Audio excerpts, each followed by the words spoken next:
What if the strongest sorcerer in history was never truly ready? In this twisted version of Jujutsu Kaisen, Satoru Gojo rises in the same era as Yuji Itadori, but without ever reaching his full potential. The result? A fragile balance where even the slightest mistake opens the door for chaos. And when that moment finally comes, Ryaman Sukuna doesn't hesitate. This isn't a story about an untouchable savior anymore. It's a story about what happens when the strongest fails. From the very beginning, the timeline fractures into something far darker. Without Gojo at his peak, key events spiral out of control. Suguru Geto falls deeper into madness. Kenjaku moves unchecked, and the burden of survival shifts onto a new generation that isn't ready. What unfolds is a brutal chain of consequences where every victory demands sacrifice, and every loss leaves a permanent scar. This is not the rise of one hero. This is the birth of a world where only those who fight together can survive.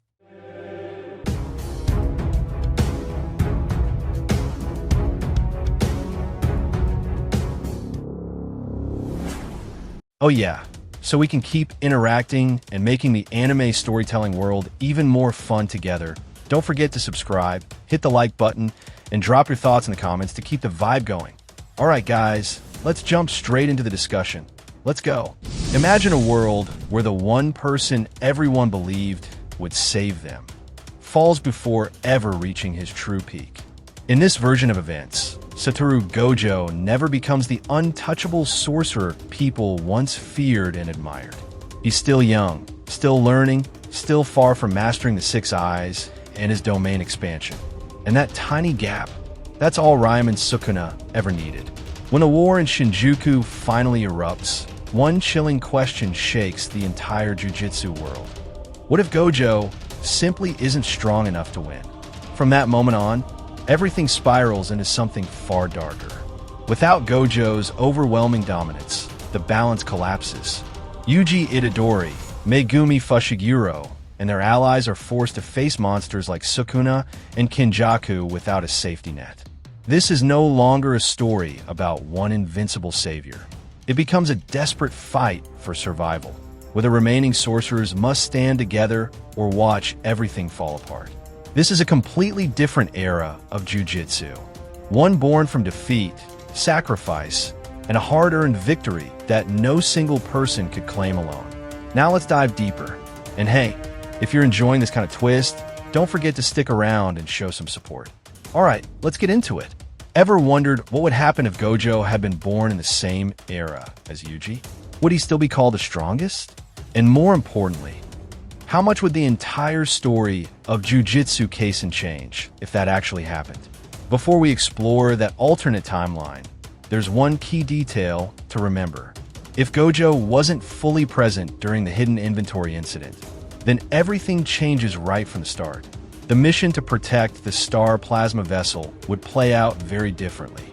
When Toji Fushiguro is sent to assassinate Riko Amanai, there's no Gojo strong enough to stop him. The result? Total annihilation. Riko is killed instantly.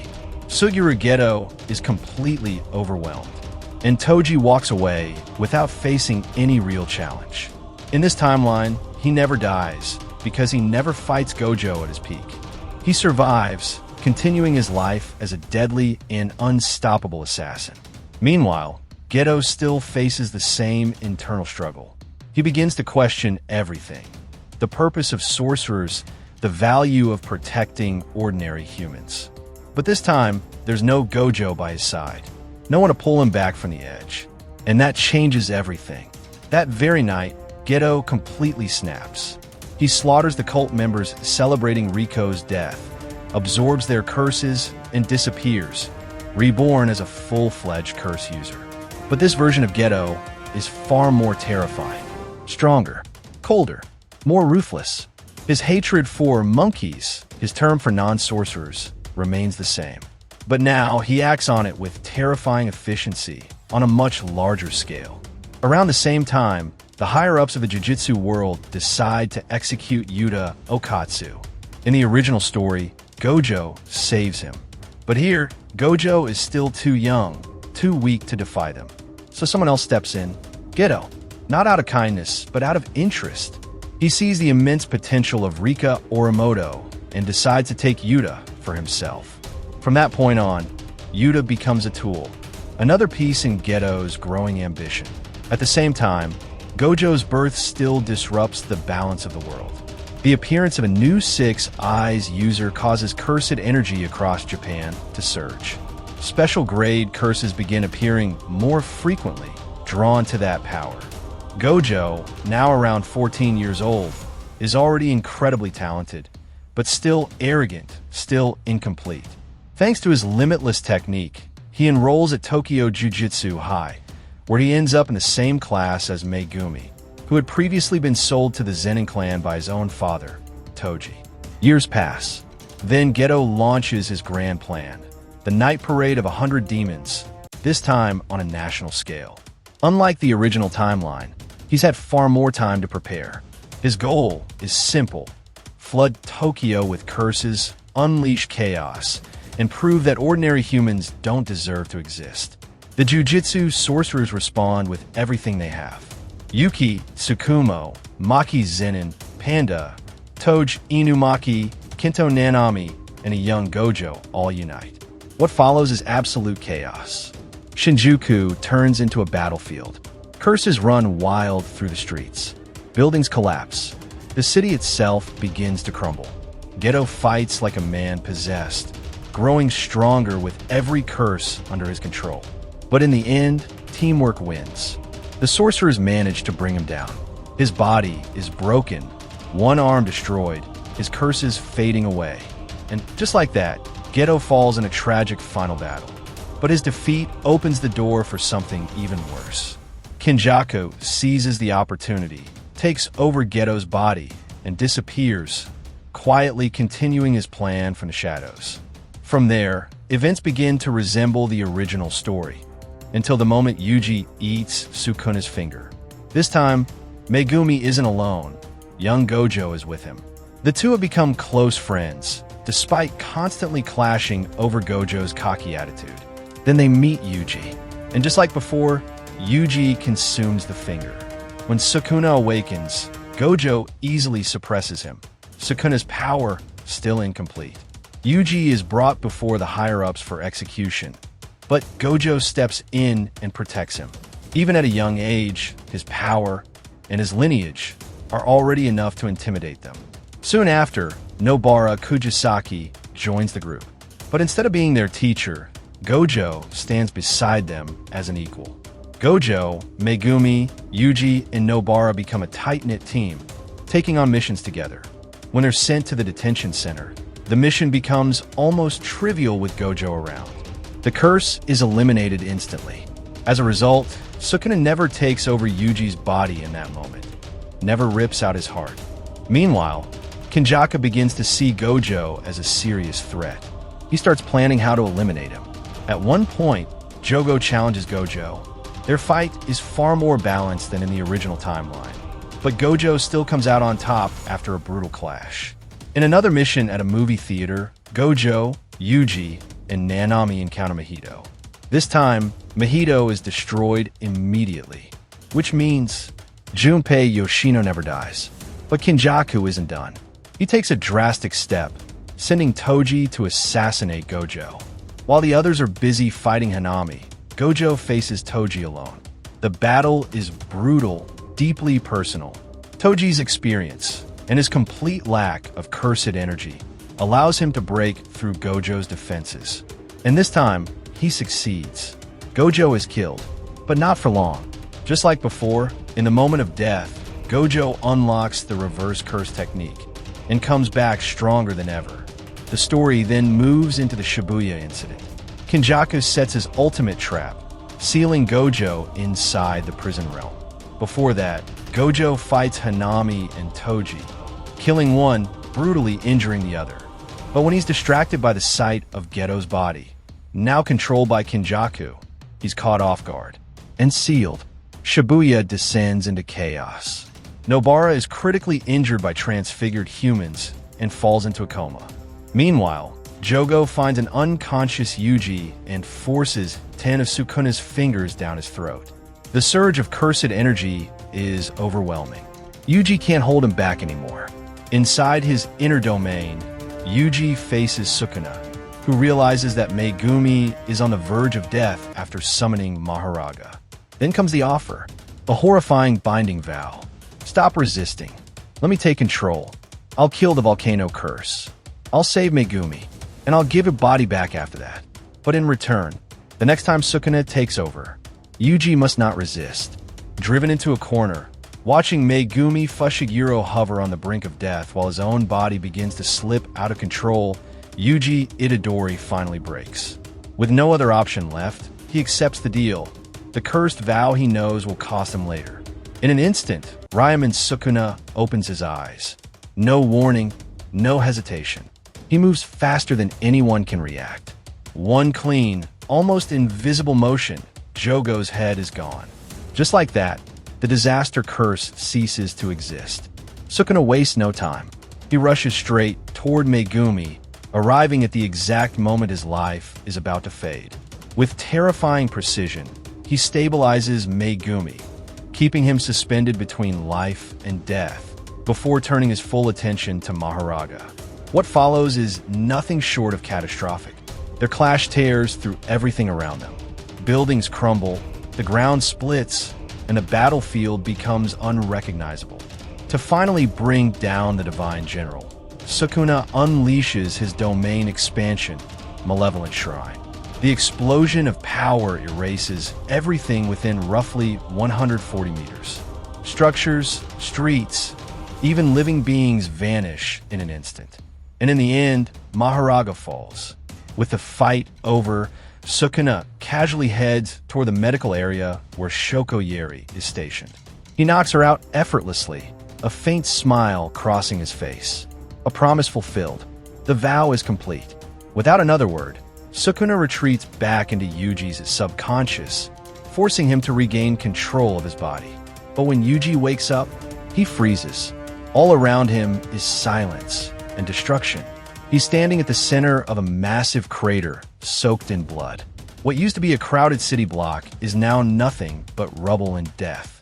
The realization hits him like a hammer. His body just carried out a massacre. And it doesn't stop there. News of Nobara Kujisaki's shattered face. The confirmation that Satoru Gojo has been sealed. It's too much. Guilt, grief, pressure. It all crashes down at once. Yuji's spirit begins to break. From that tragedy, a new phase begins, the culling games. At this stage, events loosely follow the original path. Yuji, Megumi, Nobara, and the remaining students eventually meet Tengen. From him, they learn the truth behind the game, and Kinjaku's true objective. It's not just a death match, it's a harvest. Kinjaku intends to force every participant into deadly combat, collecting the massive surge of cursed energy released upon their deaths. That energy will then be used to merge humanity with Tengen, creating an entirely new form of existence. A world where every human is born with cursed energy. A world turned into one massive jujutsu battlefield. Meanwhile, another storm is rising, Maki's Zenin. Within one of the early colonies, Maki becomes a one-woman massacre against the Zenin clan. Armed with her fully awakened heavenly restriction, she storms their headquarters like an unstoppable force. Every elder, every assassin, anyone who ever looked down on her, or Soul Megumi falls. In a single night soaked in blood, the Zenin clan is wiped out completely. Maki walks away drenched in red, but smiling.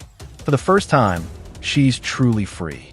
Elsewhere, Sukuna, still residing within Yuji, sees his chance when Megumi is pushed to the edge by a powerful reincarnated sorcerer inside one of the colonies.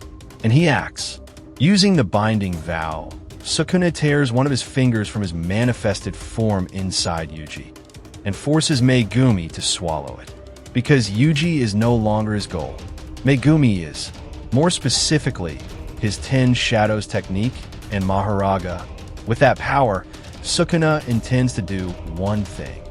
Kill Gojo once and for all. Even in this timeline, where Gojo is younger, Sukuna still holds a deep grudge from the humiliation he suffered during their first encounter. To overcome Gojo's limitless, Sukuna needs adaptation. And Maharaga is the key. Eventually, through sheer desperation and relentless effort across the colonies, the students manage to free Gojo from the prison realm. But something has changed. When Gojo steps out, his presence feels sharper, colder. His eyes burn with focus. His resolve is absolute. The final battle begins in Shinjuku. Sukuna, now in Megumi's body, immediately summons Maharaga and unleashes Malevolent Shrine at full power. Gojo responds with his domain expansion, Unlimited Void. But there's a problem. This Gojo isn't complete. He's still a teenager. His domain is unstable. The barrier flickers. The guaranteed hit effect fails to fully manifest. He's at a severe disadvantage. Still, Gojo fights with everything he has. He combines hollow purple, red, and blue, pushing every technique he learned since his near-death against Toji Fushiguro to its limit. But Sukuna just laughs. To him, this version of Gojo is the weakest Six Eyes user he's ever faced. Then it happens. Sukuna launches a spatial slash, one that cuts through space itself, and it lands cleanly across Gojo's torso. A fatal hit. Gojo tries to heal using reverse cursed technique. The wound begins to close, but Sukuna is already there. With Maharaga fully adapted and centuries of battle experience behind him, Sukuna ends it. No second chance. Gojo falls. For real this time.